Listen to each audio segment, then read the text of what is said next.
the flower farm now is about likely 98%.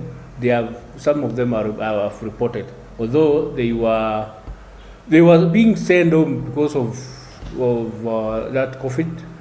They went for paid leave and then unpaid leave, and now they have resumed all of them. Over 98% watu wameresume kazi vile ilikuwa.